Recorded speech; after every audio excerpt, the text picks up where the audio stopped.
Todd is not only a remarkable, successful 30-year titan in business with having multiple businesses that generate multiplied millions of dollars. If that plan happens to be to build $1 million company, which I can help you do. But he's humble.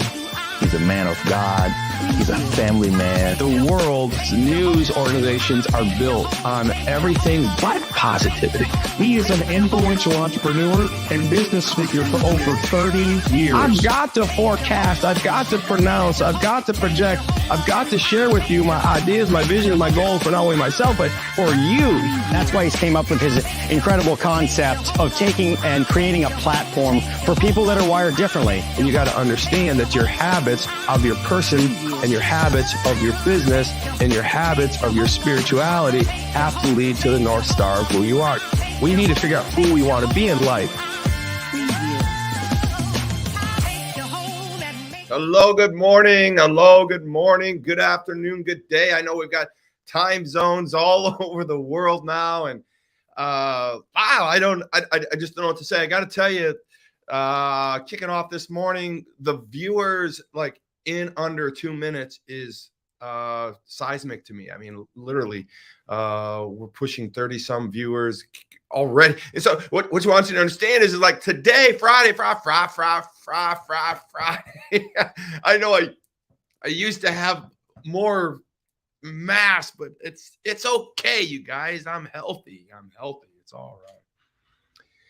I want to tell you that Friday today was I got to tell you what, I was thinking about letting down a little, not letting down, but like saying, okay, Friday, let's do an answer all your questions on Friday day. Like, so, let's just not prepare anything. Let's just get up and do my Bible, devotionals. And let's just do what we're going to do. And then let's like throw it out there for Debbie and Luther and all the usual suspect, Ezra, and everyone did like, okay, give me questions. So I'm not going to not do that, but what I'm going to say is like, I got comments on, I've turned them back on for a while here to talk, to see what's going on and to have more interaction again. I think the show is a great show, and I think the messages keep getting better, and I want to thank you for that. But I'm going to look at comments. I'm going to see who's on here. I'm going to kind of kick back because I know some of you I read your comments, right?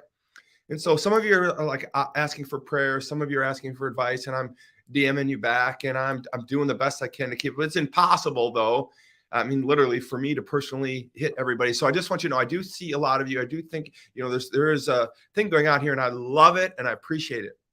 But this morning, I was going to like not work as hard on the message that I was going to talk to you about today. And I'm like, okay, let's just chill. Like you had a good week. You had four great sessions, great messages, and it's been good. Now let's just kind of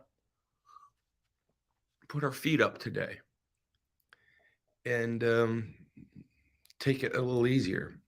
And I know that this whole message week has been about rest and refreshment and happily ever after. I mean, I love this series so much, but I'm not going to do what I thought I was going to do. I got up early. I got up about 15 minutes earlier this morning, and I thought, well, I could get around, and certainly don't need the alarm. Don't need certain things. And my wife, I hate disrupting her perfect morning. So baby, forgive me. I did a better job today. But so I couldn't get this thing out of my mind, the word sermon. And so I thought, what are you telling me, God? My job is to build them personally. My job is to build them spiritually. My job is to build them profitably. Why do you keep throwing this word sermon on me? That word as a kid, I'm like, I don't want to hear a sermon. Dad, why are you giving me a sermon on how to make a donut? Mom, why are you giving me a sermon on how to act and behave in a store? I mean, I don't want a sermon.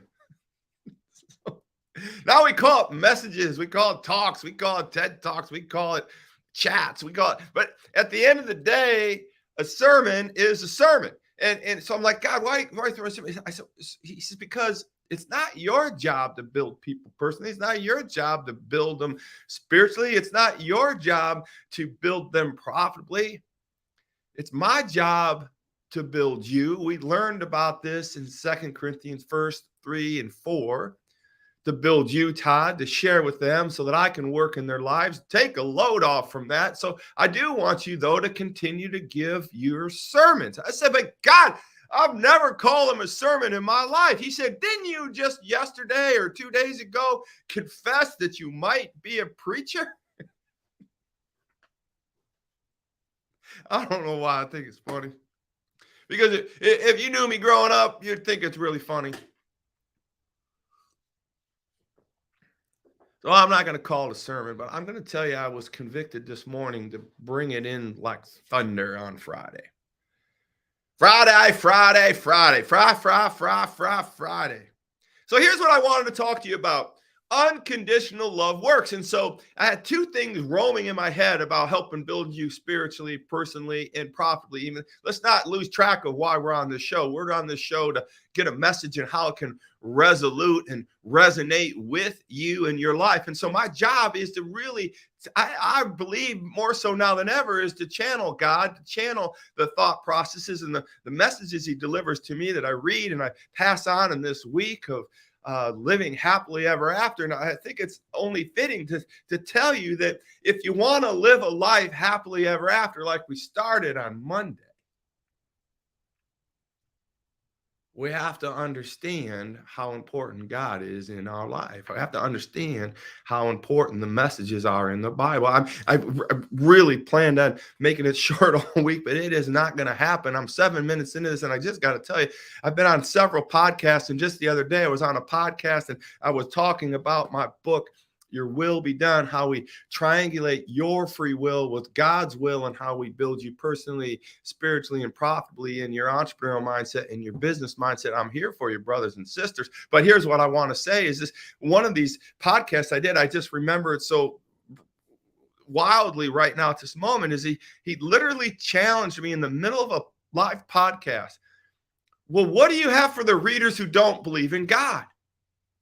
What is this book going to do for somebody who doesn't want to hear about God? I mean, it was almost an aggressive attack on me because I was talking about God and I was happy about God and I was talking about the power of the brain and how God gave us the brain and how God didn't tether the brain to his love for us or his ability to make us successful in this world. God's unconditional love for us says that he loves us even if we don't love him. And so, I mean, this is how we're going to triangulate this message this morning.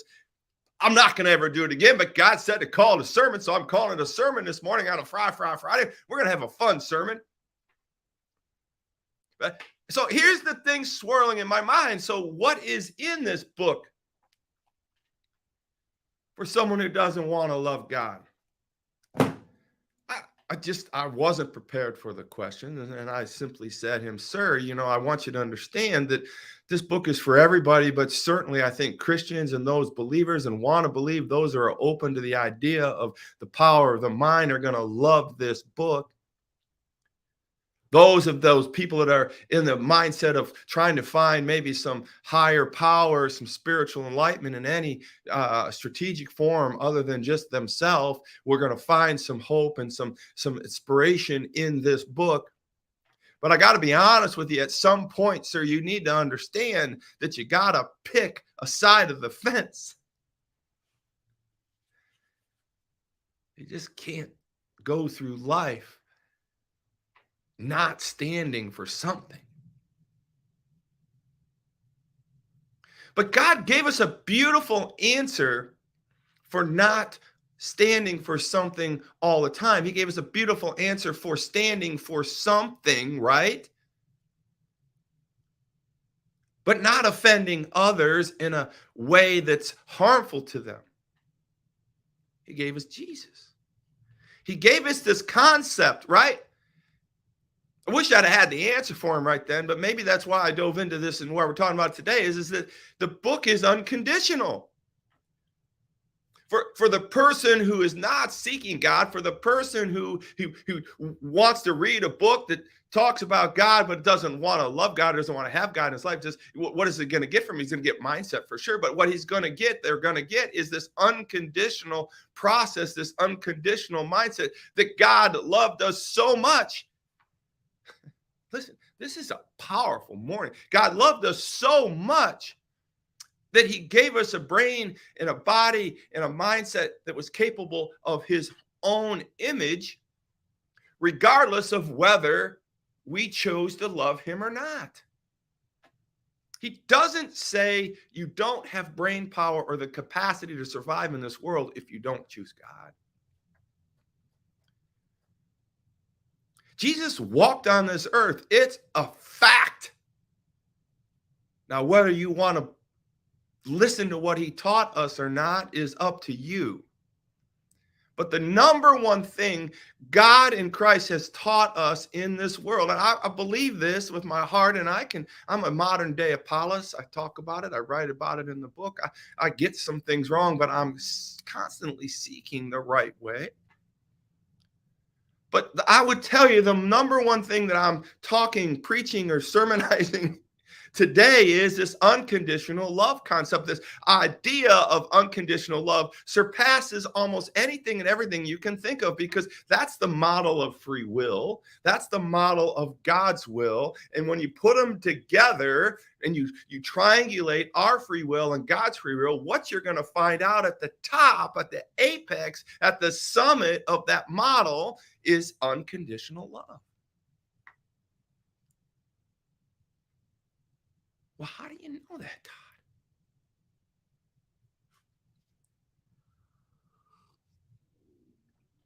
Because the Bible says so, because Jesus says so, because he walked on the earth and he did those very things. So the first message I had for you this morning, and I want to start off with this, is Proverbs 13:20. And Proverbs 13:20 says, walk with the wise.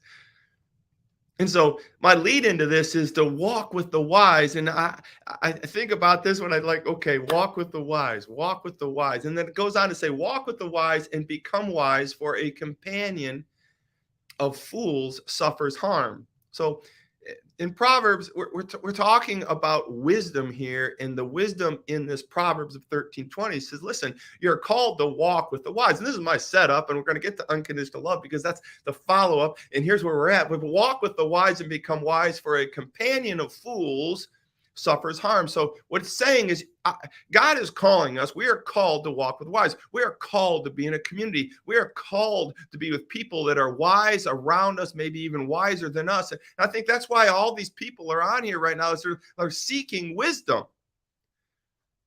And I'm wise.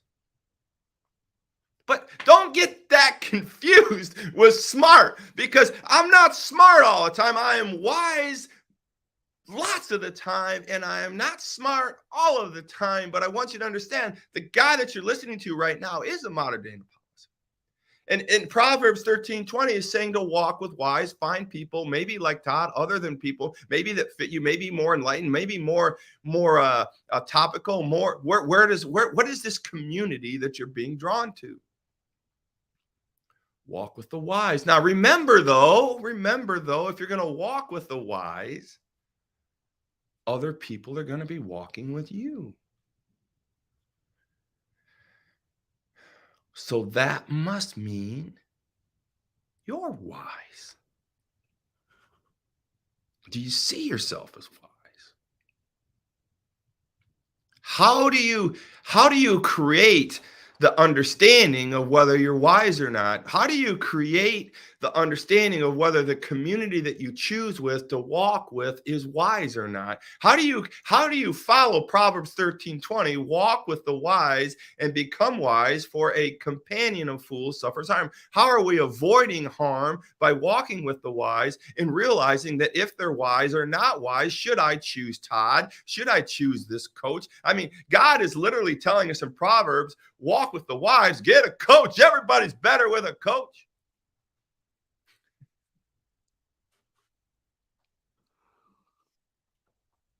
But how do we know the coach is wise?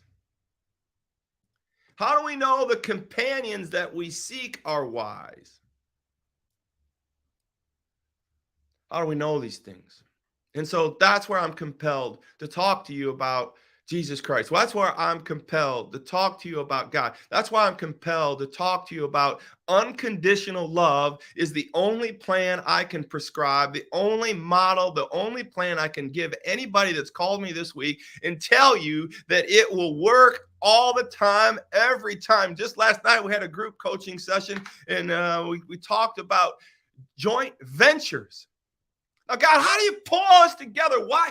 We talked about joint ventures and the joint venture concept of growing your community, growing your business, and growing your profits, growing yourself personally, growing yourself spiritually, is this idea of joining with another entity that can complement your brand or service, that you can get at low cost to build them, to build you, to share the communities of each, and taking their wise community with your wise community, putting together, sharing costs, sharing resources, and building each other. That's a joint venture. God and Jesus are a JV, a joint venture. Now, see what's going on right here. I'm building you personally, I'm building you spiritually, and I'm building you profitably. And God starts it this morning with just a Proverbs 13:20, walk with the wise. So how do you know if you're walking with the wise? Make sure first and foremost that you understand that your coaches, your surrounding, your community are committed to this one very principle. Unconditional love. And give me an example of unconditional love. Well, so here's the thing about unconditional love that I want you to understand. God wrote the Bible in predominantly Greek, and it's one of the reasons he did that was because the Greek language had a little bit more precise words for precise things. I believe that. I believe that's the mindset, and I believe at some point he had given us tongues to translate things and do all that. But what I want you to understand is that unconditional love is the premise of God, the premise of Christ, the premise of all stories to ever be told, ever and ever. Amen. If you want to live a life of happily ever after, you have to master this one business plan.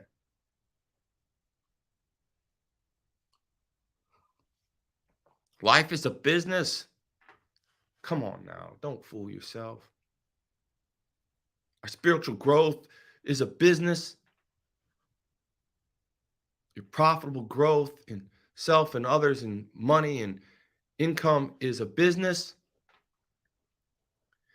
But the message to drive a business to success is not a business. The message to drive a business to success is walk with the wise. And how do you know if you're walking with the wise is to understand if the people that you're walking with are demonstrating the model of unconditional love. I mean, it's like unconditional love. So we got to understand the word love. So the word love in Greek comes in 4 words. And I know a lot of you have heard these, but a lot of you probably only remember one. And the one word that Christ talks about the most in the Bible in John 13 and 15, he talks about right away is agape love. And that is this unconditional love, this love for others, this agape love for everyone. To love each other, right? John 15:17, love each other. Agape love, unconditional love, not doing things for a reason other than any other reason, but to love, to support. And that's a hard concept when you're talking about business. So why should I do something for you if you're not doing something for me? Now, trust me, there's levels of what we can do and what we can support. And you have to know your thresholds. And at some point, you have to push back and just say, well, listen, this is a business. My unconditional love is good for you. But at this point, if you cannot pay for services or you cannot help me grow other people through my services, then you're going to have to find a different way to do it. But I want you to understand that in the Greek version of the word love, God gave us 4 types of love. And I want you to understand that the first one is phileo love. It's the brotherly or sisterly love. just quick lesson here, because I need to remind you, I need to understand the vernacular, what's going on, or phileo love. Philadelphia, the city of brotherly love. To love your brothers and sisters. It's a type of love that I love my brother Shane. I was just on the phone with him before we came in here. We had to talk a little bit of business, and I didn't want to talk about it. I said, bro, I got to get on the show, but the people expect me to go live. And he's like, well, I want to talk about it. I said, I got it, but I love you, bro. You see, I love my brother Shane, and I love my sister Taryn in a phileo love. Right? Now, the other type of love is storge. Storge. And I got it right up here, and I've studied this. You're going to see my eyes move up and down because I want to get it right for you. Storge. And that's for love for family. That's for parents and children. So I love my parents. We are called to love our parents, and we love our children. I love my children differently than I love my brother and sister, right? I love my parents differently than I love my brother and sister. I mean, it's just the way it is. And thirdly, I want to tell you about eros. Eros is a love of sexual attraction, right? I love my wife differently than any other type of love I could ever explain. It's an eros love. I mean, an eros-specific love for her. But last but not least is the unconditional love that Christ talks about so generously, right? And it's the agape love, the love that all business success should be measured in your walk and business plan. When Proverbs 13:20 says, walk with the wise, because if you're not, you're foolish and you'll be harmed, he's talking about walking with people with wisdom. And I would say the number one cut point, the number one barometer, the litmus test for wise people is whether they can offer unconditional love in any capacity.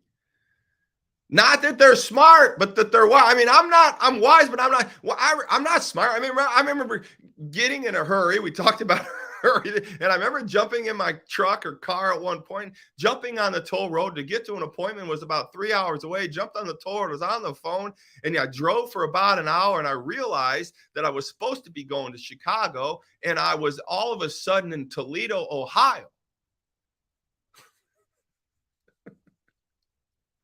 Let that sink in. I'm not smart. I went the wrong damn way. I was going to Ohio and I was supposed to be going to Illinois. Now, that is not something I'm proud of. That's not a smart man's story. But what I'm telling you is I gave myself some unconditional love. Unconditional love is of the wise. Right?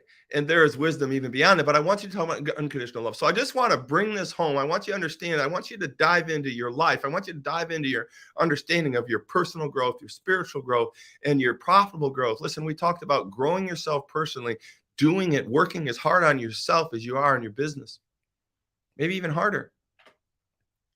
And part of that personal growth is through, obviously, the spiritual growth that you're listening to right now, and you're reading and you're following up and you're checking my verses, you're checking and you're seeing how this works in your life. But the challenge I have for you in the story I want to give you this morning, the sermon is basically a Bible story. John 13:1-17. And Jesus models this as he walks through the planet with us earthlings. We know that we're wired differently. We have got him in our life, so we are misfits of this world. Can you only imagine walking on earth with Jesus Christ himself? Can you imagine going to the Starbucks and he's just sitting over there talking to a few people? Can you imagine the entourage probably in this day and age that would follow him around, and he couldn't go anywhere? What an awesome dude. And I think about like crazy things sometimes. Like, I know a statistic that there are more people alive on earth right now that has ever perished. So think about that. There's more people on earth right now than it has died since the beginning of time. So you got to think of the magnitude of how many people were really on earth when Jesus was laying this path and spreading this message of agape, unconditional love. I'm just going to close with a story on unconditional love. And I often refer to stories of myself only because they're so fresh in my mind or not so fresh. And I think people can relate to them. And clearly, I have unconditional love stories in my life. And I took my own test on unconditional love. And it's as simple as rubbing my wife's feet or rubbing her back and not expecting a back rub back from her. It's as simple as writing a note and not expecting a note back from her. It's simple as doing the laundry and folding the clothes.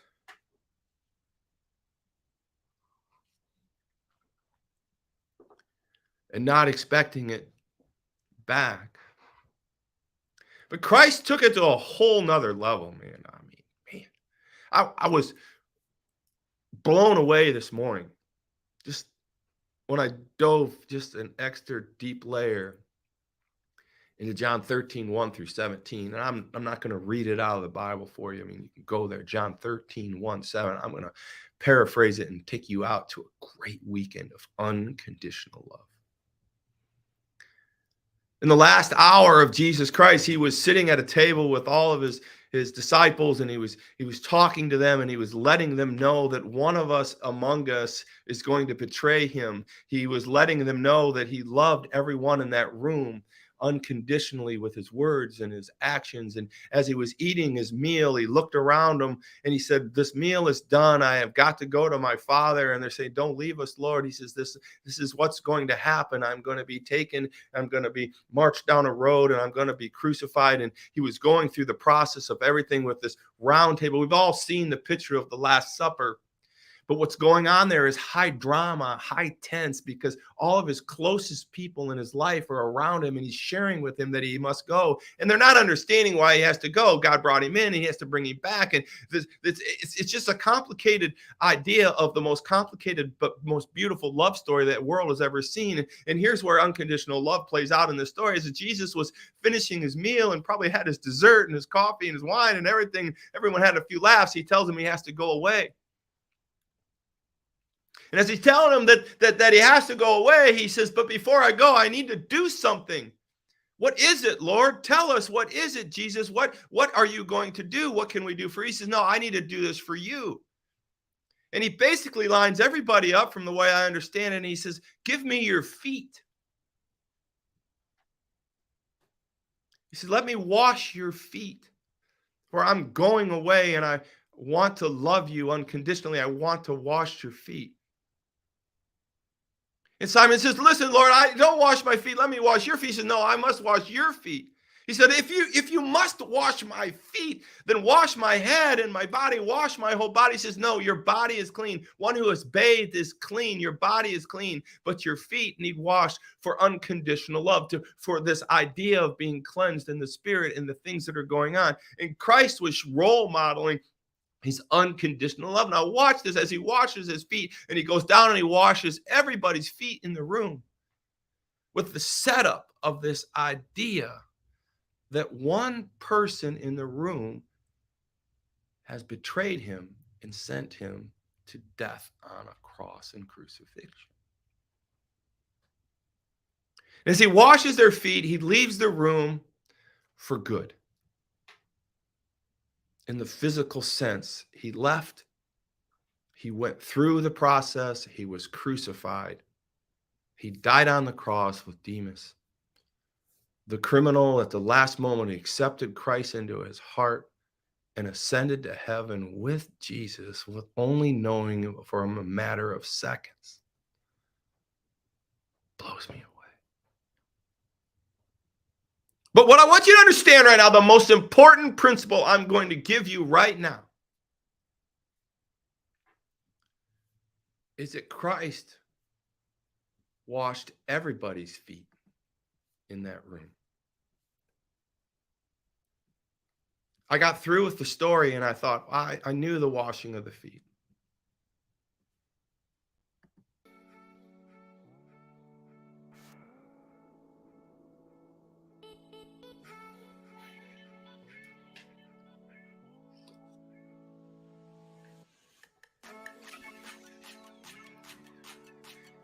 I knew the story of washing of the feet. I knew Jesus washed everybody's feet. I knew Christ went through the actions and the crucifixion. I saw the passion of the Christ in graph. I knew the ending. I read it twice. Christ and Demas do their thing. But when I read it the second time, I went through and I said, Christ washed everybody's feet in that room. Even Judas?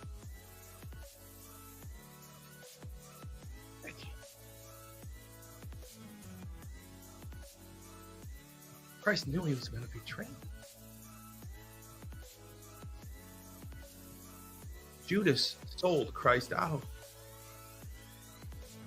The guards literally come and take Jesus from the room because of Judas Iscariot's sellout, betrayal.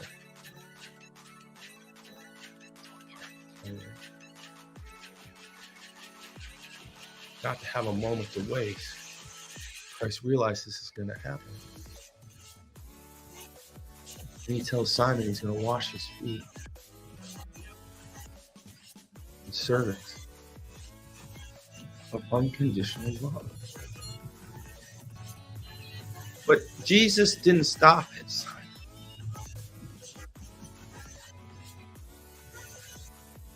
Jesus washed everybody's feet. Even the man he knew that was going to murder him. I know this is big. I know that I'm asking a lot of you. But I can't grow you personally. God can't grow you personally. We can't grow you spiritually. We can't grow you fruitfully or profitably if you're not willing to walk with the wise.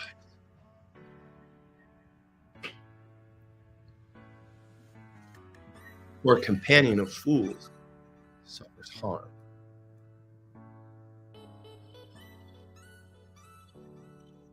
Whose feet are you willing to wash? Who are you willing to love unconditionally? Who are you willing to be with the rest of your life in love and unconditional leadership? I want you to think about that this weekend. I want you to have a great weekend. Because I love you. I love you. I love you. I love you on a Friday. Let's get it on like Donkey Kong. Let's let it rip, potato chip. Let's love unconditionally. Let's add it into our personal growth, our spiritual growth, and our profitable growth. Let's take it out with some fire, right? Unconditional love is the success model for anything and everything I want you to accomplish in this world.